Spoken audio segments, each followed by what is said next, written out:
Welcome to the Birding for Joy podcast, a show about discovering and exploring all the ways birding and wild birds bring joy into our lives. Throughout Season 4, we'll be focusing our attention on simple actions we can take in our daily lives to help birds and nature. I'm Candi Lynn Fite, your gracious host and joyful birder. If you're curious about learning how you too can live a bird-friendly lifestyle, grab your favorite beverage, settle on your perch, and let's get into today's episode. Greetings, dear listeners. If you've listened to the show before, welcome back. If this is your first time tuning in, I am so happy you're here. I hope this episode finds you all happy and healthy and finding precious moments to venture outdoors and spend time with the birds. While I'm recording today's episode, I'm sipping on a warm, yummy mug of Rocca's Double Dark Hot Chocolate. All their hot cocoa blends feature Zorzal certified bird-friendly chocolate from the Dominican Republic. This particular hot cocoa is sweetened with coconut sugar instead of cane sugar, and it's vegan. It's rich, smooth, and a dark chocolate lover's dream. I'll add a link where you can purchase it in today's show notes. Also, stay tuned to my Instagram, as I'll be doing a giveaway of a bag of this delicious hot chocolate soon. Tomorrow is February 14th, a day that many people celebrate Valentine's Day. Not to put a damper on anyone else's lovebird card and cut flower exchange, but I've never been a fan of the over-the-top commercialized Hallmark holiday. Instead, I am declaring it Happy Tweetheart Day. Mostly because I prefer birdseed over cut flowers and birds over Cupid and cards. But also because this February 14th is the first day of the Great Backyard Bird Count, a community science-based bird count when folks around the world are encouraged to observe, count, and report their findings. Since 1998, the Great Backyard Bird Count has been held every February, and their findings have contributed to scientific data about wild bird populations. Bird counts, such as the Great Backyard Bird Count, align with one of the 7 simple actions to living a bird-friendly lifestyle, which is sharing your bird sightings on eBird. You can share your findings through other sources, which we'll talk about later in the episode. Even as a birder who isn't keen on listing in a competitive sense, I do understand the importance of community science and how it impacts our knowledge and understanding of wild bird conservation. For the sake of a love for birds, I am more than willing to participate. So what do you say, Tweethearts? Are y'all ready for the Great Backyard Bird Count of 2025? Let's do this. Let's begin with why bird counts are important. Wild birds are one of the most important indicator species on the planet. Because birds are found almost everywhere in the world, and the health of wild birds indicate the health of our lands and ecosystems, scientists can see and understand environmental changes and how these changes affect the health of the planet, and then formulate plans to improve conditions. I know I've mentioned this concept before on the podcast, but I believe the more we hear something, the chances of adding that particular nugget of information becomes knowledge. And with knowledge, we're better equipped of the hows and whys to take action. Community science projects such as the Great Backyard Bird Count allow scientists to track bird populations, understand their success or decline, monitor climate change, study habitats and ecosystems, and learn about diseases. Bottom line, this isn't just about the health of wild birds. As an indicator species, wild birds not only help us study the conditions of the environment and our planet, but also the health and well-being of humans. You might be wondering how counting birds in your backyard or one particular area helps the greater cause. How can reporting to eBird the number of birds that you saw or heard in a 2-hour period of your backyard or local park during an organized bird count contribute to science? Why does your little bird count list matter? These are all valid questions. As a beginning birder, I had these thoughts. But as I gained more experience and expanded my knowledge, I began to grasp the understanding of the roles birds play within different ecosystems and why they are important to the health of our planet. It might be easier to think about it like this: each individual bird count reported offers snapshots of bird populations. With enough snapshots, scientists can compile them with data collected from previous bird counts to generate a complete picture of how bird populations from a global perspective are changing year to year. Now, if you're sitting here thinking, my friend, that is a lot to take in, I just want to watch and listen to the birds. I understand. Most days, I just want to watch and listen to birds too. But for events like the Great Backyard Bird Count, I'm game. I understand the assignment. So for all of you out there who want to participate, I got you. Now that we've talked about the whys of community bird science, let's migrate toward the fun part. You guessed it, watching and listening to the birds. You can do this solo or with a group. To find a group near you, go to birdcount.org, click on the Participate tab, scroll down to the map, and find community birding events. From there, you can either add your own location to the map or find a group in your area. If there isn't a group organizing a bird count near you, invite someone, pick a location, a date, and a time, and do the count together. On the birdcount.org website, you will find lots of useful information such as instructions on how to participate, printable checklists, and 3 options to enter your data with step-by-step instructions. There's no need to sign up or register for the count itself, but you will have to have a free account for eBird to submit your list. If you're new to birding and bird identification, using the Merlin Bird ID app option will be a great choice. Correctly identifying the species of birds that you encounter is extremely important for achieving accurate results for community bird science. You can find instructions on the birdcount.org website. Let me clarify something that might be confusing before we move on. This year, the Great Backyard Bird Count is February 14th through the 17th. But that doesn't mean that you have to bird 24 hours a day for 4 days straight.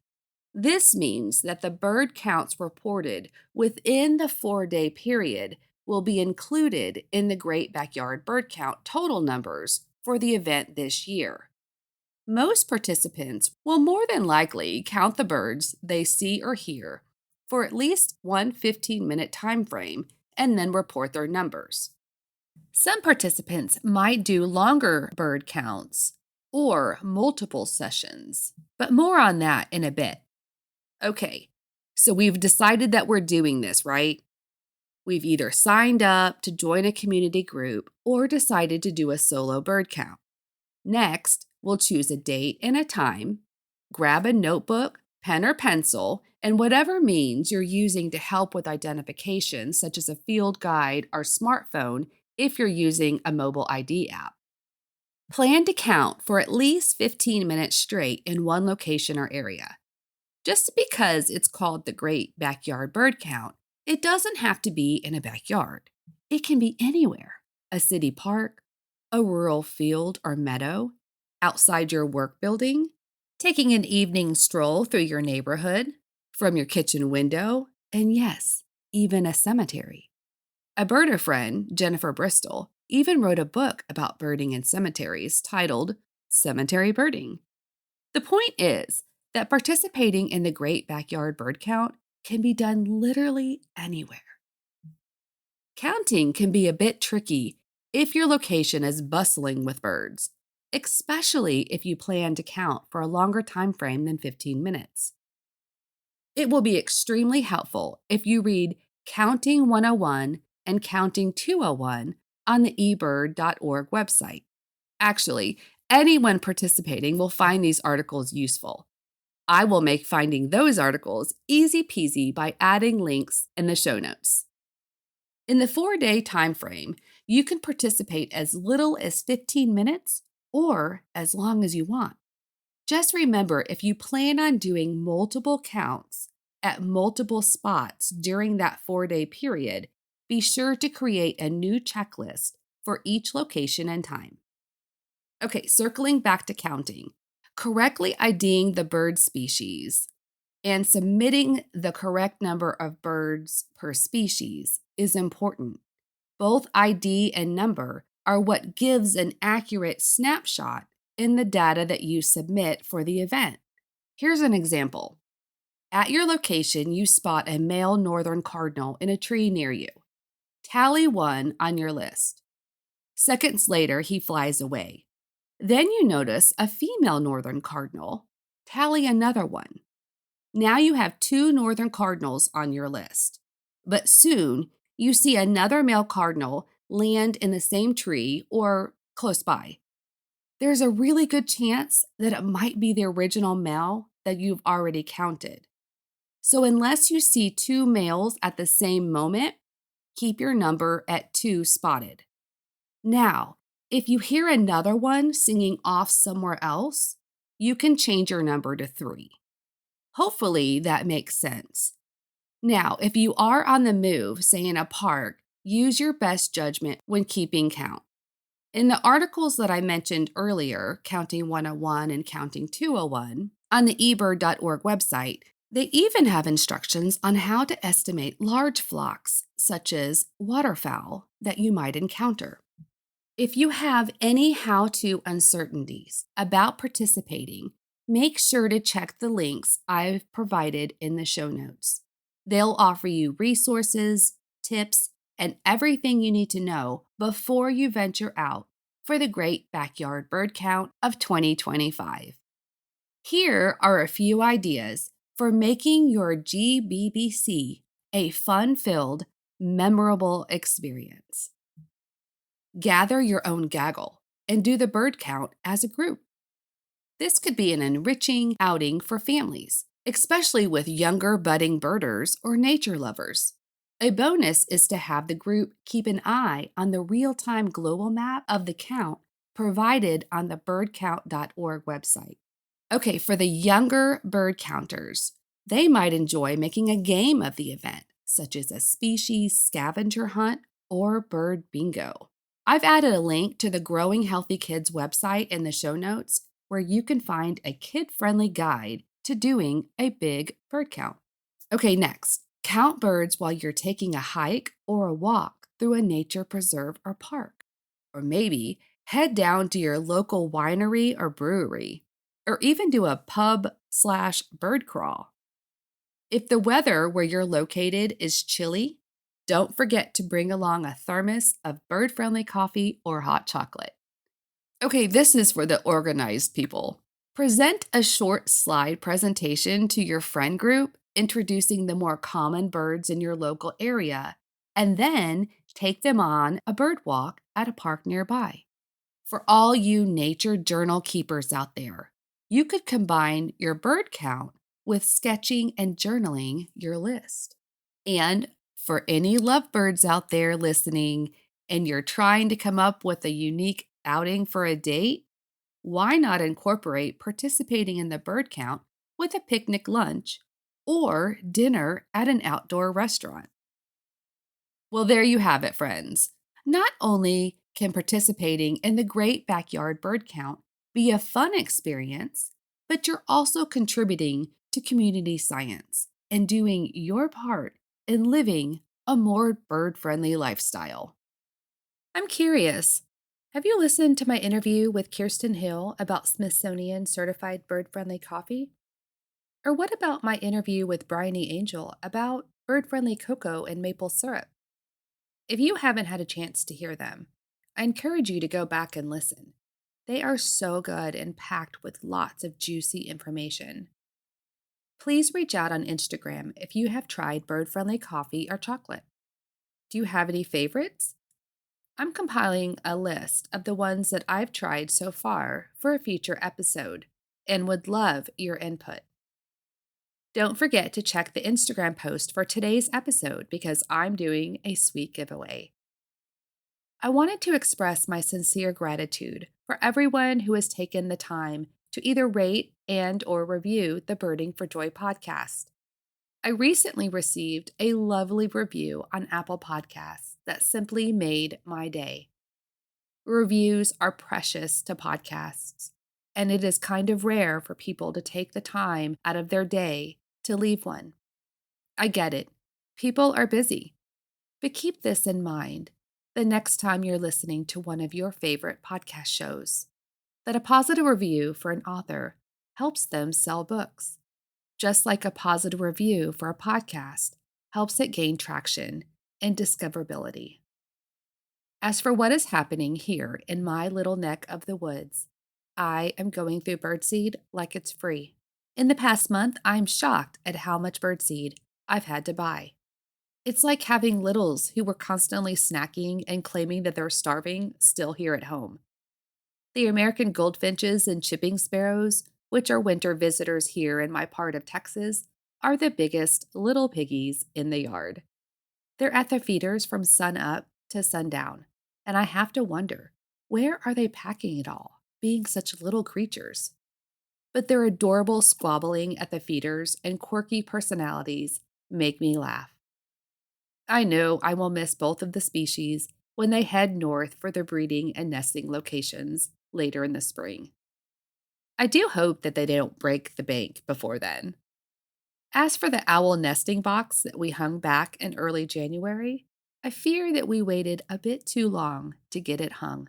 Our area owls should be already mating and have selected their nesting sites. On a positive note, it will be ready for next year. We had a very warm spell last week with daytime highs in the 80s. I'm pretty sure that the birds thought it was spring. I posted a reels on my Instagram of their cheerful singing. If you haven't seen it, be sure to check out my feed and have a listen. 2 evenings ago, I was standing outside when a flock of cedar waxwings flew in to feed on the mistletoe berries high in a tree at the edge of my yard. I just loved their high-pitched, wheezy trills. I attempted to get a few photos, but I feared that they were up too high. So after a few minutes, I set my camera down and gave up, and instead savored the joy of their presence, as fleeting as it was. I hope that you have enjoyed today's episode. I'll be back next Thursday. Until then, I wish you well and joyful birding, my friends. If you are enjoying the Birding for Joy podcast, I would greatly appreciate it if you would subscribe to the show. Subscribing and tuning in to the episodes allows the algorithms on the platforms to know that the podcast is providing you worthwhile content and helps ensure the success of the show. Remember, the absolute best way to support your favorite podcast is by word of mouth. So make sure to share Birding for Joy with others who might enjoy listening. That way we can continue to build a joyful birding community. As always, thank you for tuning in, my friends.